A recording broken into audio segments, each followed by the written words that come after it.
사랑의 하나님, 2024년 한 해를 마무리하면서 뒤돌아봅니다.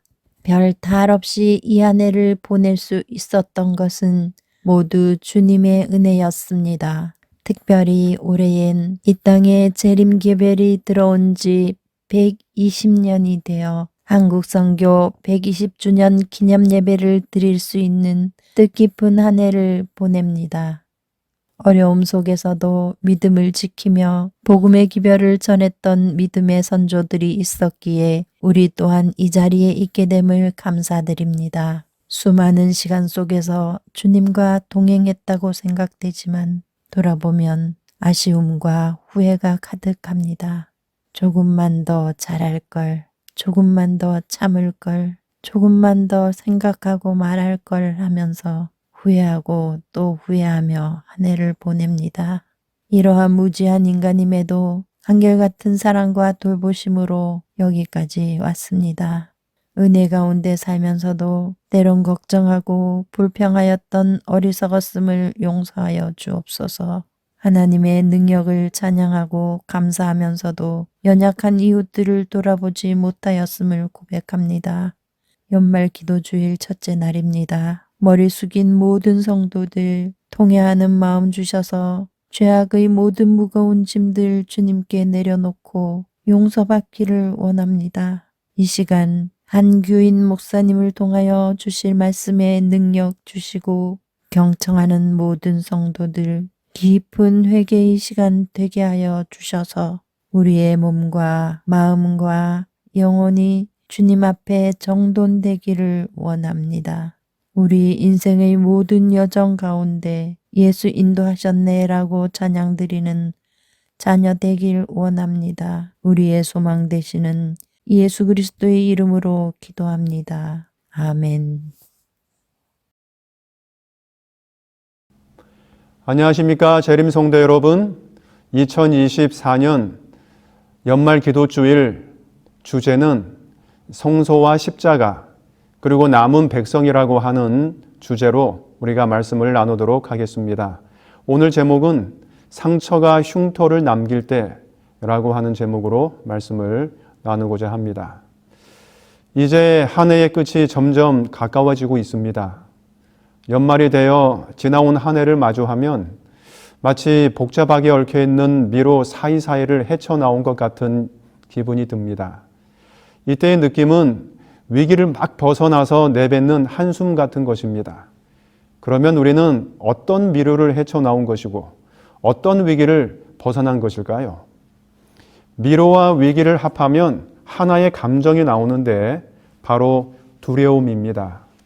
이번에는 어떤 바이러스가 세상을 휘저을지 모르는 두려움, 길거리에 쏟아져 나오는 수없이 많은 인파 가운데서 어떤 사람이 나에게 해를 가할지 모른다는 두려움, 건강검진에서 벌어질지도 모르는 어떤 불길한 예감들, 우리에게는 1000가지도 넘는 두려움이 있습니다. 자녀들의 현재와 미래, 학교에서 내 자녀와 학우들과의 관계, 은퇴기금, 실업에 대한 불만, 쏟아지는 소낙비 같은 범죄들, 원하는 것을 겨우 얻었는데 다시 잃지는 않을까 하는 불안과 두려움 말입니다. 그래서 지나온 한 해를 마주하면 우리는 이러한 미로들을 정말 잘 헤쳐나왔는지 불안한 마음으로 돌아보는 것입니다. 일생을 살면서 우리가 걱정하고 불안해하고 두려워한 시간의 파편을 다 모으면 얼마나 될까요? 실제 현대 연구에 따르면 성인들은 하루 평균 1시간 50분을 걱정하는 데 보낸다고 합니다. 그러면 제가 한번 계산을 해봤는데요. 1시간 50분은 110분이고 이것을 1년으로 환산하면 4150분입니다. 이것을 날짜로 계산하면 27.8일입니다. 사람의 평균 수명을 90세로 하면 사람이 걱정하며 보낸 세월이 6.9년, 거의 7년에 가깝습니다. 그 외에 두려움으로 보낸 시간은 아니지만 일상생활에서 의미 없이 보낸 시간을 어떤 글에서는 이렇게 말하고 있습니다. 평생 신호등 앞에서 6개월, 광고 우편물을 뜯는데 8개월, 잃어버린 물건을 찾느라 1년 반, 줄 서서 기다리는데 자그마치 5년을 보내게 된다고 합니다. 이런 시간의 조각들을 다 모으면 얼마나 될까요? 이 모든 순간들을 우리가 다 하나님께 드렸다면 우리의 삶은 얼마나 달라졌을까 하는 것입니다. 우리의 삶을 불안하고 두려움으로 만든 것은 무엇일까요? 그리고 우리의 삶을 의미 없는, 그래서 공허하게 만드는 것은 무엇일까요? 성경은 그것을 죄와 죄악 때문이라고 말을 하고 있습니다. 성경에서 죄는 하마르티아인데 그 의미는 관역을 빗나가다, 목표에서 벗어나다는 뜻을 가지고 있습니다. 이 용어는 죄의 본질을 이야기할 때 사용되는 단어입니다. 또 하나는 죄악인데 이것은 아디키아입니다. 이 용어는 의라는 의미의 디카요시네의 반이어로서 의미는 하나님의 법에 대한 위반인데 주로 도덕 규범을 따르지 않는 행동들을 가리킬 때 사용하는 단어입니다. 굳이 정리를 하자면 죄는 나무의 뿌리이고 죄악은 그 나무의 열매입니다. 한 해를 살면서 우리들을 그토록 불안하게 하고 걱정하게 한 것은 바로 이 두 요소 때문입니다. 그러면 어떻게 해야 할까요? 어떻게 이 죄와 죄악의 문제를 풀어내야 할까요?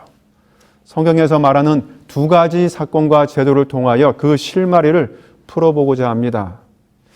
먼저 죄가 어떻게 시작되었는가를 잠깐 살펴보도록 하겠습니다. 이 세상에서 죄는 하나님의 말씀과 인간의 생각이 충돌되었을 때 일어났습니다. 인간의 생각은 뱀을 통한 사단과의 대화를 통해 시작되었습니다. 성경의 대화를 좀 쉬운 대화체로 만들어 보았는데요. 먼저 사단이 이야기합니다. 하나님께서 정말로 당신에게 동산에 있는 모든 나무의 열매를 먹지 말라고 하셨나요? 하와가 대답합니다. 아니요. 우리는 동산에 있는 모든 열매를 먹을 수 있어요. 단지 동산 가운데 있는 열매만은 먹지 말라고 하셨어요. 그것을 먹으면 죽는다고 하나님께서 말씀하셨거든요. 사탄이 이야기합니다. 그래요? 그거 참 이상하군요. 하나님께서 동산의 모든 열매를 다 먹을 수 있게 하시고는 하필 그 열매만은 왜 먹지 말라고 하셨는지 생각해 보셨나요? 그 이유를 제가 한번 말씀드려 볼게요. 하나님께서는 이 열매를 먹으면 당신과 당신의 남편의 눈이 밝아져서 하나님처럼 되어 선악을 구별할 줄 아는 능력이 생기기 때문에 그런 거예요.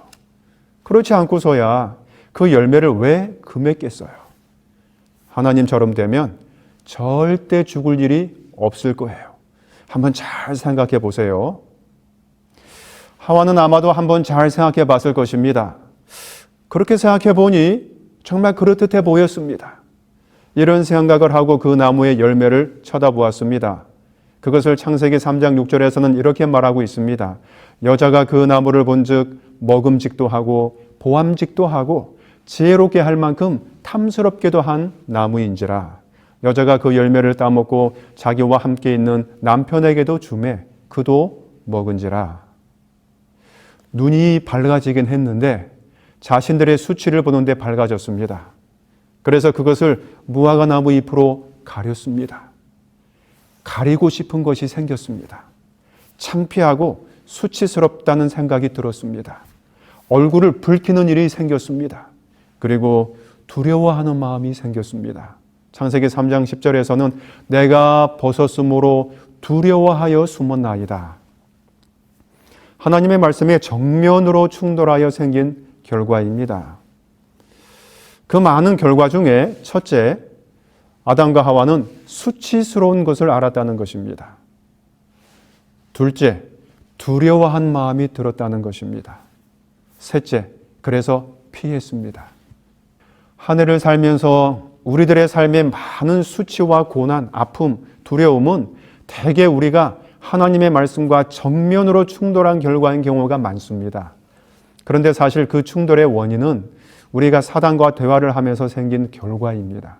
유혹에 빠졌다는 말은 우리가 사단과 대화를 계속 했다는 말과 같은 것입니다. 하와처럼 말이죠. 하와가 사단과 대화할 때 처음에는 사단이 잘못됐다는 것을 알았습니다. 동산의 모든 과실을 먹지 말라 하시더냐? 라고 말할 때 하와는 아니 라고 대답했습니다. 대화에서 뭔가 잘못됐다는 것을 알았으면 얼른 그 자리를 피했어야 했는데 하와는 사단과 대화를 계속 이어갔습니다. 죄의 열매 대부분은 사단과 계속 대화를 이어갈 때 생기는 결과입니다. 이 죄악을 해결한 곳이 바로 성소입니다. 성소의 이미지를 처음으로 볼 수 있는 사건은 창세기 3장 9절에 있습니다. 여호와 하나님이 아담을 부르시며 그에게 이르시되 내가 어디 있느냐? 아담과 하와를 찾아오신 것은 그들과 함께 하시겠다는 것입니다. 하나님께서 광야에서 모세에게 성소를 지으라고 말씀하시면서 그 목적을 이렇게 말씀하셨습니다. 내가 그들 중에 거할 성소를 그들이 나를 위하여 짓되. 그들 중에 거할 성소라는 말은 함께 하시겠다는 말입니다. 물론 여호와께서 그의 백성들을 떠난 적이 결코 없으셨습니다. 늘 그들과 함께 하셨습니다. 하지만 하나님께서는 이스라엘 백성에게 그분이 함께 하신다는 것을 희생과 속죄의식을 통하여 보여주시고자 하셨습니다. 이러한 개념을 하나님께서는 아담과 하와가 죄를 짓고 에덴 동산에서 쫓겨나갈 때 그냥 보내시지 않으시고 가죽옷을 지어 입히시면서 그 사실을 보여주셨습니다. 여호와 하나님이 아담과 그의 아내를 위하여 가죽옷을 지어 입히시니라. 아담과 하와를 에덴에서 내어 보내기 전에 하나님은 그들 앞에 놓여 있는 힘든 노동과 타락에 뒤따른 극도의 더위와 추위를 막아주기에 적합한 의복을 그들에게 마련해 주셨습니다. 또한 그 가죽옷은 그들이 잃어버린 순결함과 죄의 삭신 사망과 그분 자신의 대속적인 죽음을 통해서 세상의 죄를 없이 할 하나님의 약속된 어린 양을 항상 상기시켜 줄 것이었습니다. 이것을 재림교회 주석에서는 창세기 3장 21절을 통해서 이야기를 하고 있습니다. 죄를 짓고 난 다음에 벌어진 첫 번째 사건은 희생이었습니다. 무엇입니까? 누군가가 죽어야 한다는 것입니다. 가죽옷은 그 희생에 남긴 흔적이었습니다. 그것은 먼 훗날 하나님의 약속된 어린 양을 상기시켜 줄 것이었습니다. 그 가죽옷을 죄인의 몸에 입힘으로 하나님께서 그들과 함께 하신다는 것을 강력하게 나타내시고자 한 것입니다.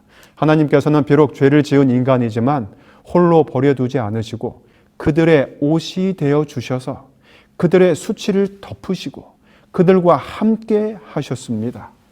얼마나 귀한 사랑인지 모릅니다. 이 사랑을 먼 훗날 하나님께서는 이스라엘 백성에게 성소를 지으라고 말씀하시면서 그분의 마음을 드러내셨습니다. 여러분, 감정과 사랑은 냄새와 같아서 감추어질 수 없다는 말이 있습니다. 내가 그들 중에 거할 성소, 그 성소를 그들이 나를 위하여 지으라고 말씀하셨습니다. 여기에서 하나님의 본 마음이 드러났습니다. 성소는 우리를 위하여 짓는 것뿐만이 아니라 우리와 함께 거하기를 원하시는 하나님을 위하여 짓는 것입니다. 우리를 사랑하시는 하나님의 마음이 강력하게 나타난 곳이 바로 성소, 성막입니다. 그러므로 죄를 지은 죄인이 두려운 마음으로 성막에 가는 것이 아니라 우리와 함께 거하기를 간절히 원하시는 그 하나님을 만나러 가는 곳이 바로 성막입니다.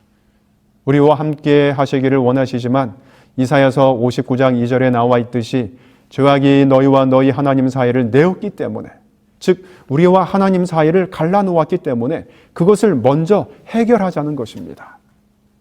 성소는 이스라엘 백성들에게 하나님의 언약 그리고 그분의 임재를 친히 목도하는 중요한 장소입니다. 하나님의 백성의 정체성을 확인하는 장소입니다. 성소를 잘 알려면 출애굽의 사건을 우리가 간단하게 먼저 살펴보아야 하는 일이 필요합니다.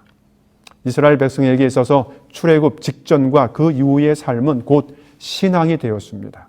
모든 것이 하나님과 연결이 되어 있었습니다. 하다못해 먹는 것까지도 신앙과 연관이 되어 있었습니다. 유월절 전날 밤부터 먹었던 누룩 없는 떡, 즉 무교병과 쓴 나물, 그리고 그들의 행동 등은 모두 이스라엘 백성을 구원하신 하나님의 세밀한 계획과 관련을 갖게 되었습니다. 출애굽기 12장 11절에 이렇게 이야기합니다. 너희는 그것을 이렇게 먹을지니 허리에 띠를 띠고 발에 신을 신고 손에 지팡이를 잡고 급히 먹어라. 이것이 여호와의 유월절이니라. 이스라엘 백성들은 허리에 띠를 띠는 것도 발에 신을 신는 것도 손에 지팡이를 잡는 것도 신앙과 관련을 갖게 되었습니다. 급히 먹으라는 말은 누룩을 넣어 발효시킬 시간이 없다는 점을 상징합니다. 그들이 먹는 빵도 신앙과 관련을 갖게 되었습니다. 심지어 그들이 먹는 쓴 나물도 그들이 애굽에서 노예로 생활한 고통과 억압을 상징하게 되었습니다. 다시 말하면 그들의 삶 전체가 다 신앙, 곧 하나님과 관련을 갖게 되었다는 것입니다. 그러므로 우리는 이 사건을 통하여 두 가지 교훈을 얻을 수 있는데, 첫째는 급함입니다. 허리에 띠를 띠고 발에 신을 신고 손에 지팡이를 잡고 급히 먹어라. 왜 주님은 그렇게 재촉하셨던 것일까요? 이 표현은 금방이라도 튀어나가려는 듯한 모습을 보여줍니다. 하나님께서는 왜 이렇게 하라고 하시는 것일까요? 이것을 알려면 하나님께서 모세에게 명령하신 말을 기억해야 합니다.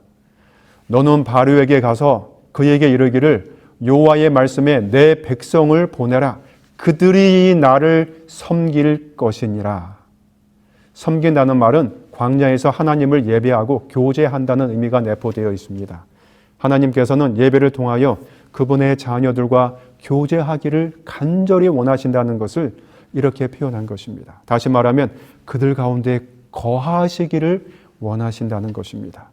그날이 속히 오기를 기다리신다는 의미이기도 합니다. 그러니 밥도 급히 먹고 떠날 채비를 하라는 명령입니다. 둘째는 입는 것과 먹는 것 모두의 삶 전체에 거하시고 싶다는 하나님의 열망의 표현입니다. 이 사실은 오늘 우리들에게 시사하는 바가 매우 큽니다. 우리 역시 이 애굽과 같은 세상에서 출애굽하기 위해 남겨진 하나님의 남은 백성입니다. 하나님께서는 우리와 함께 하시기를 원하십니다. 라오디게아 교회에게 보내는 기별이 무엇입니까? 내가 문 밖에 서서 두드리노니 누구든지 내 음성을 듣고 문을 열면 내가 너희와 함께 할 것이라고 하시는 것입니다. 두드리노니 그분의 다급한 마음이 잘 표현된 말입니다. 어떻게 함께 하신다는 말입니까? 그것이 바로 그로 더불어 먹고 그는 나로 더불어 먹으리라. 삶 전체와 함께 하시기를 원하십니다. 우리의 삶 전체가 신앙이 되어야 합니다. 우리가 먹고 행하는 모든 것들이 신앙과 관련이 되어 있어야 한다는 것입니다. 하나님과 관련이 되어 있어야 합니다.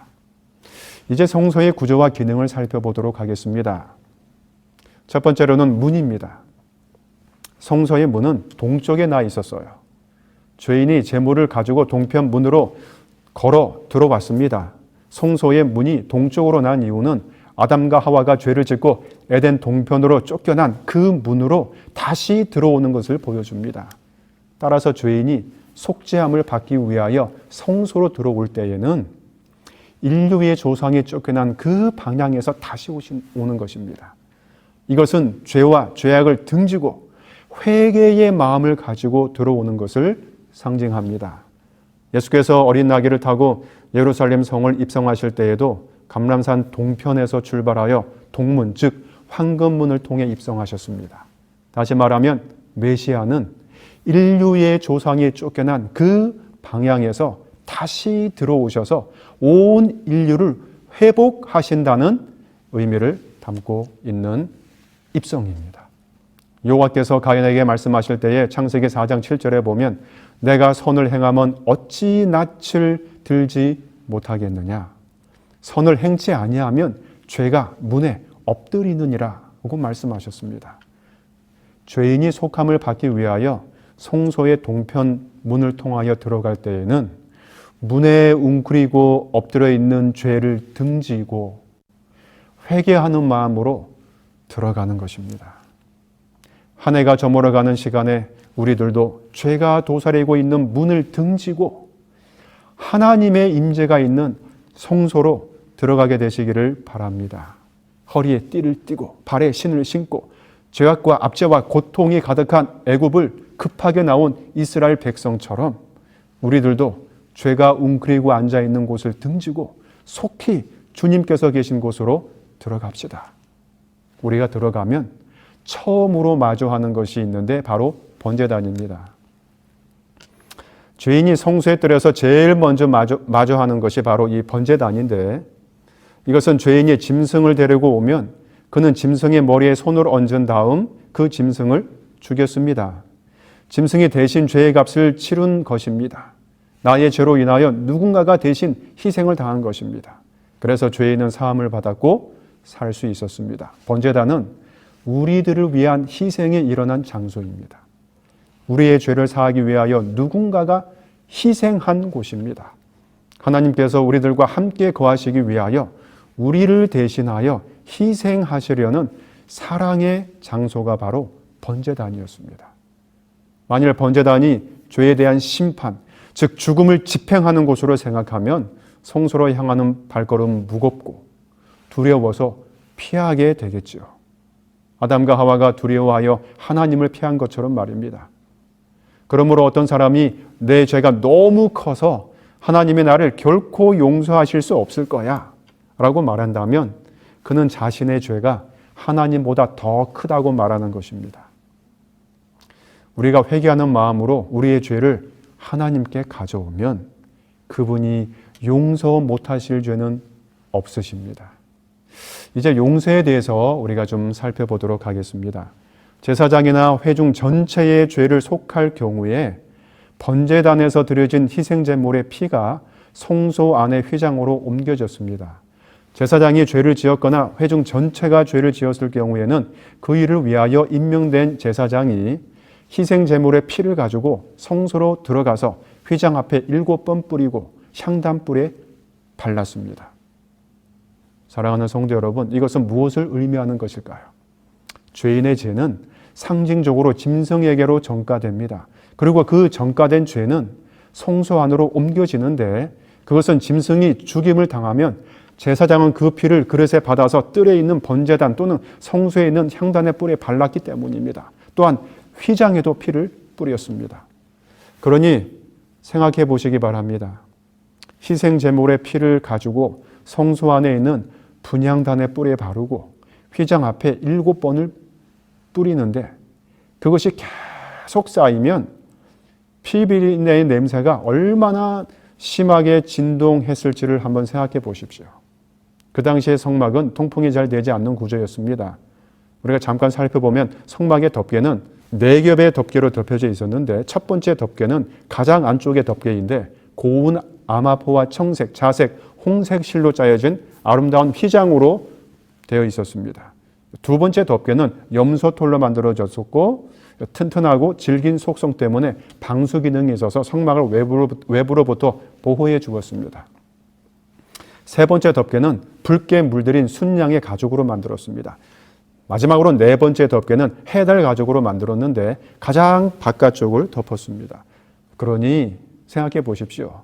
통풍도 제대로 안 됐을 구조인데다가 계속 피가 쌓여 있으면 그 피 비린내가 진동을 해서 제사장이 아마도 제대로 예식을 수행할 수 없었을 것입니다.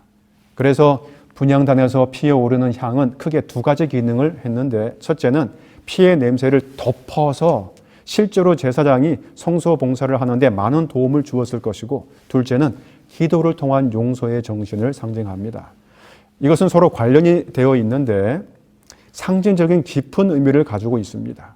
성소에서 피어오르는 향은 기도를 상징했습니다. 시편 141편 2절에 보면 나의 기도가 주의 앞에 분향함 같이 되며, 부좌 선지자 353쪽에서는 이렇게 이야기하고 있습니다. 지성소의 휘장 앞에는 끊임없는 중보의 제단이 있었다. 성소 앞에는 끊임없는 속죄의 제단이 있었다. 피와 향으로 말미암아 하나님께 접근하게 되어 있었는데 이것들은 크신 중보자를 가리키는 상징들이었다. 그분을 통해서 죄인들은 여호와 앞에 가까이 나아갈 수 있으며 그분을 통해서만 자비와 구원이 회개하고 믿는 영혼에게 허락될 수 있다. 가랴 법은 기별 1권 333쪽에는 이렇게 말하고 있습니다. 그리스도는 향기이시며 그대들의 탄원을 하늘 아버지께 받게 하시는 것은 거룩한 분향이다. 그래서 분향단의 향은 그리스도의 중보 사역을 상징합니다. 그러므로 우리가 드리는 기도는 그리스도의 중보 사역에 힘입어 하나님께 상달되는 것입니다. 성소 안으로 이동한 죄와 그 피의 냄새를 분향단에서 피어오르는 향이 덮습니다. 향은 기도라고 했는데 무엇에 대한 기도이겠습니까? 성소는 죄가 사해지는 곳입니다. 그러므로 용서와 관련되어 있는 것입니다. 연말 기도주일에 우리가 눈여겨보고 집중해야 할 곳이 바로 분향단에서 피어오르는 향입니다. 하나님께서는 그리스도의 희생과 중보를 통하여 우리의 죄를 사하십니다. 향은 용서의 정신으로 가득 차야 합니다. 구약 성경에서 카파르의 의미는 본래 덮다라는 것입니다. 그래서 이 단어의 의미는 속죄 또는 죄를 사하다, 용서하다의 의미로 발전됩니다. 분향에서 피어오르는 향은 성소로 옮겨온 죄와 피를 덮었습니다. 우리가 지은 죄로 인하여 난 상처가 흉터를 남길 때 그 향이 그 흉터를 다 덮어 없이 하시는 것입니다. 이 향은 제사장이 아침과 저녁으로 끊이지 않고 계속 피어오르게 해야 했습니다. 그리스도께서 우리의 죄를 카파르 덮으시고 우리를 위해 끊임없이 중보하시듯이 우리들도 우리 형제들에 대해서 이런 마음을 가지고 살아야 한다는 것입니다. 해밍웨이의 단편 모음집 중에 이런 짤막한 이야기가 있습니다. 스페인에 어느 엄한 아버지가 있었습니다. 아버지는 아들과 사사건건 충돌을 합니다. 아버지의 시각으로 볼 때 그 아들이 하는 일이 못마땅합니다. 아들의 시각으로 아버지를 볼 때 아버지가 이해가 되지 않습니다. 계속 충돌한 나머지 이 아들은 집을 나가버리고 맙니다. 가출을 해서 몇 해 동안 방황합니다. 아들을 보내고 나서 아버지는 괴롭습니다. 그래서 항상 가슴 아파합니다.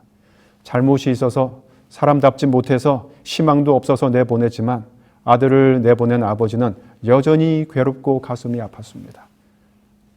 아들을 용서하지 못한 아버지는 절대로 편안할 수 없습니다. 마침내 용서하기로 굳게 결심하고 신문 광고에 기사를 냈습니다. 아주 짤막하게 냈습니다. 파코, 그 아들의 이름이 아마도 파코였습니다. 파코, 화요일 정오 몬타나 호텔에서 만나자 다 용서했다, 아빠가. 신문 광고를 냈습니다. 예정된 시간 정오에 호텔에 가보았더니 무려 800명이나 되는 젊은이들이 모였습니다. 파코라는 이름이 아주 흔한 이름이라서 파코라는 이름으로 집 나간 아이들이 그렇게 많았던 것입니다.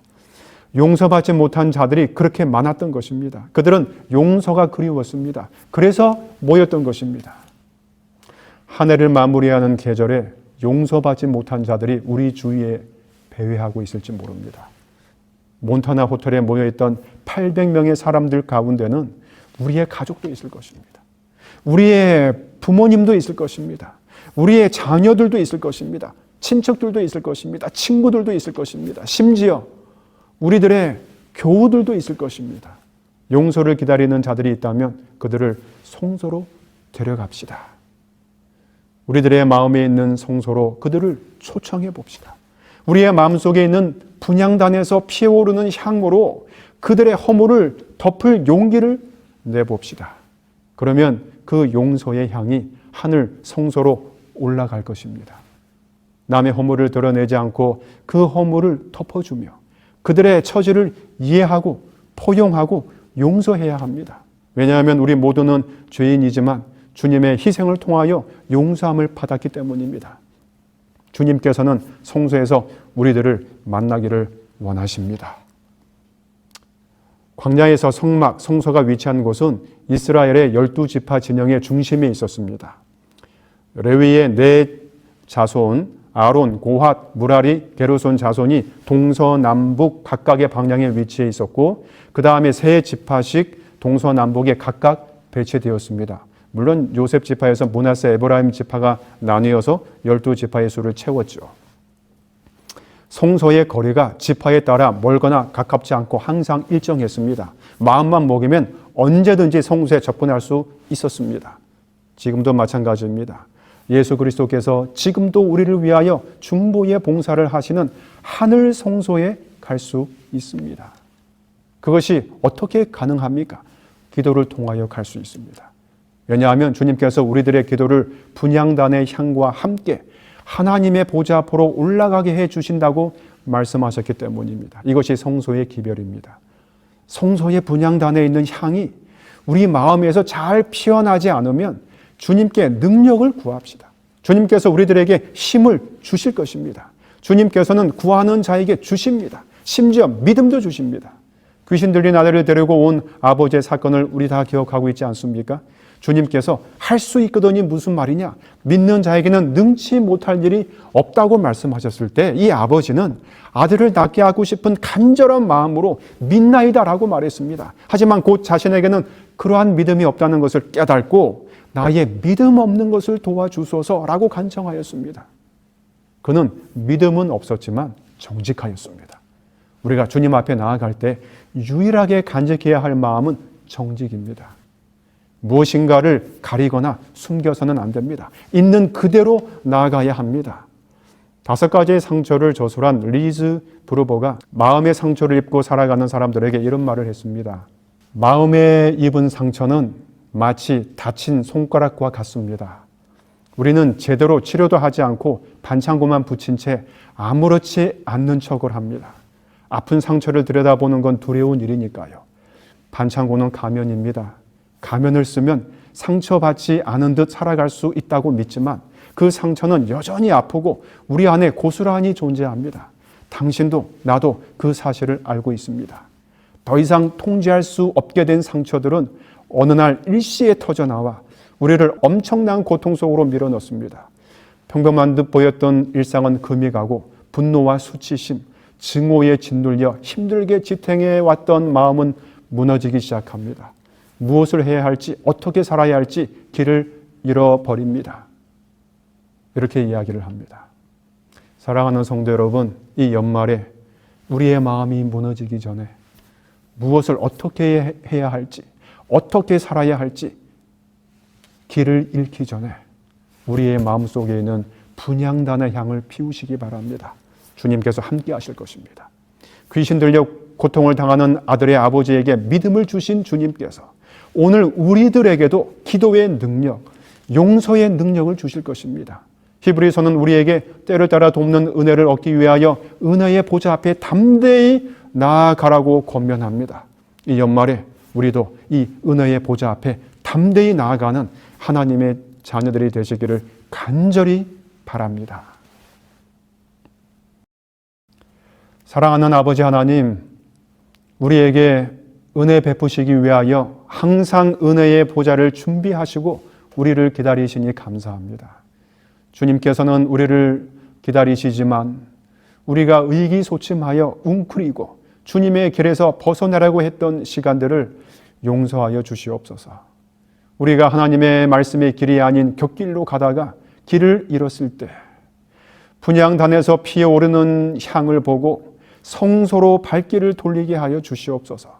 거기서 우리들을 위하여 중보하시는 주님을 보며 우리의 신앙을 다시 조정할 수 있도록 힘을 주시옵소서. 예수 그리스도의 이름으로 기도하옵나이다.